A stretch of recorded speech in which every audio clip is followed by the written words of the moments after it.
평양에서 온 김준혁이라고 합니다. 김노엘이고요. 저는 함경북도 호성에서 태어났어요. 수원에서 온 박찬희라고 합니다. 준혁 노엘. 정혁이랑 준혁 생각하는 거 같아요. 죄송한데 그렇게 의아하세요? 진짜 엘리트였네? 죄송해요.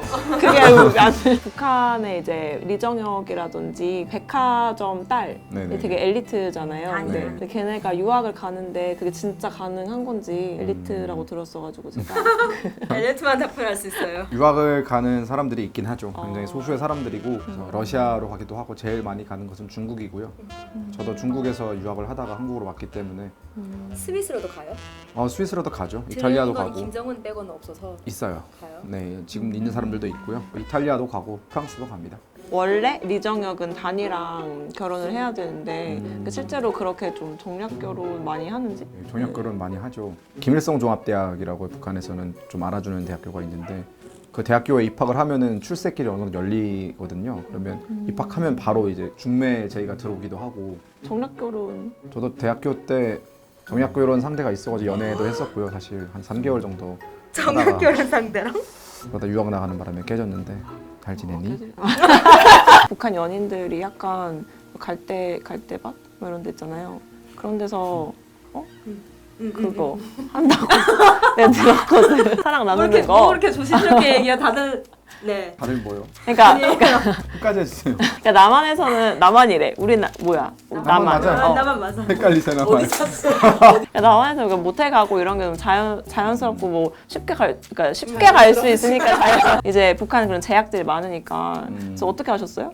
왜 저를 곡 집으시죠? 일단은 모텔이 있는지 없는지부터 말씀을 드려야 될 것 같은데 모텔 같은 경우는 없어요. 개인적으로 저는 모범적인 학생이었기 때문에 건너 아래 부모님들이 이제 자리를 비웠을 때 그때만을 노린다라고 하죠. 아니면 또 친구의 부모님이 자리가 비었을 때 야 우리 집이 비었어. 내가 눈치 있게 나가줄게 이러면은 또 굉장히 의리 있는 친구로 이제 저희 부모님도 야 내가 너 그때 그 여자랑 잘 내려고 막 집을 빌려줬지 않냐. 자리를 비켜주는 게 하나의 어떤 문화라고 들었어요. 제가 들었던 거 그거 좀 말이 안 되는 거네요. 밭에서 약간 그거는 있는 거고. 네.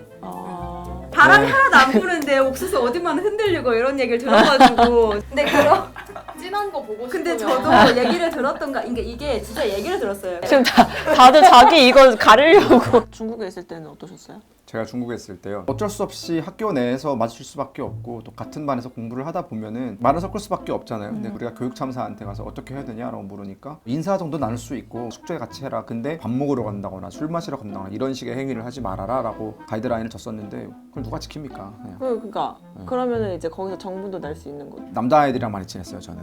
아 이렇게 선을 긋는다. 전체적으로 그런 일들이 되게 많았어요. 거기서 다 찍고 있었네.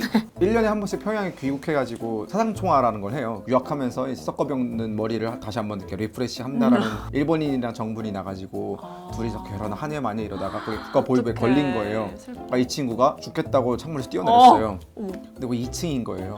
사랑이 국경도 없다는데 진짜. 돈도 있고 백도 있고 하니까 사상투쟁에 한번 하는 걸로 끝내자라고 해서 세웠는데 어떻게 보면 누가 죽을 수도 있던 상황이에요 사실은. 근데 저희 너무 웃긴 거예요. 하필 왜 사랑 2층이지 때문에. 거기가 이러고 할 거면 좀 잘하지 왜 걸려가지고 그런 일들이 되게 많아요. 한국 학생들이랑 좀 친하게 지내다 보면은 한국 여학생들이 되게 예쁘거든요. 뭔가 썸 비슷한 게 있긴 한데 서로 다 우리가 넘을 수 없는 선이 있다라는 건 알아요. 그래서 되게 친하게 지내면서도 이제 거리를 두는 그런 게 많았죠. 남한 사람들이 타는 썸의 방식이랑 북한 사람들이 타는 썸의 방식이 다를 텐데 북한 친구들은 좀 순진해요. 순수하구나. 네, 왜 표정이 왜 그래요? 하세요. 한국 친구들은 워낙 친절하니까 잘 웃어주고 리액션 잘해주고 그래요. 그러면 북한 친구들은 이 친구가 나 좋아하네. 바로 이렇게 오해를 해버리고 막 너무 북한 남녀들은 막 서로 막 웃지도 않고 내외하듯이 막 그렇게 해요? 그 한국만큼 자연스럽지 않고 썸이나 밀당에 굉장히 약해요. 잘 못해요. 그 북한 출신들이 뭐 아니면 도예요 사실. 니네 좋아하나? 뭐 아니 부산 사투리. 자분이 그래도 막 얘가 나한테 호감 정도 있구나라는 그런 시그널을 내가 받아야 개인적으로 몇 번 눈이 마주친다거나 계속 같은 공간에 있는데 힐끔힐끔 돌아보는데 나를 계속 보는 것 같네? 아니면 잠깐 같이 아니었어요 혹시? 조용히 하세요. 사실 아니에요? 활동 죄송해요. 왜 중학교 때 농촌 지원을 가잖아요. 대학교 때 농활이랑 비슷하게 그쵸. 보면 돼요. 예. 한 1개월 정도씩 막 가니까 시골에 가서 일을 하다 보니까 힘들잖아. 근데 학생들끼리만 그치. 몰려가. 그때 시그널이 있어요. 이러니까 그 내가 안에서 좋아하는 난리가 여자 났대. 여학생이 모내기를 하고 있는데 힘들어요. 그러면 갑자기 막. 가서 그러니까 네, 개인적인 경험입니다. 그래서 이런 것도 있고 어떤 학생이 마음에 든다 이러면 친구의 밥에만 계란을 넣어준다거나 고기를 넣어준다거나 농촌 활동을 갔다 왔는데 짝이 없다 이러면 쟤 좀 모자란 거 아니야? 살짝 이런 소문이 돌 정도로 약간 이런 거네. 다들 눈이 에버랜드에서 알바했는데 한 번도 연애를 못했으면 그건 약간 그런 얘기가 있어요? 에버랜드 알바들끼리. 거기 같이 살거든요. 네. 아. 저는 그 모자란 사람 중에 한 명이에요. 아마존 이해했어요? 아니 농촌 지원이에요. 아, 한국 사람처럼 보이죠? 아무리 봐도 어서 오세요 막 이런 거 할 것 같죠? 저희가 평양에 있을 때도 저희는 한국말 되게 많이 썼어요. 사귀자라는 말도 이제 한국 드라마를 통해서 유입이 됐고 여친 남친이라는 용어도 드라마를 통해서 들어왔어요 사실은. 그건 뭐야? 동무? 여자 동무, 네, 그때는 약간 여자 동무, 약간 동무. 애인 뭐 이런 느낌인데 남자 동무. 네, 네. 여친 남친이라는 단어가 없었거든요 북한에는. 너 내 여자 동무 할래? 이런 식으로 안 해요? 누가? 궁금해서 묻는 거잖아요. 아 그렇구나. 궁금해서. 아이고 참. 궁금해서. 궁금할 수 있죠. 새 나라의 어린이니까. 네.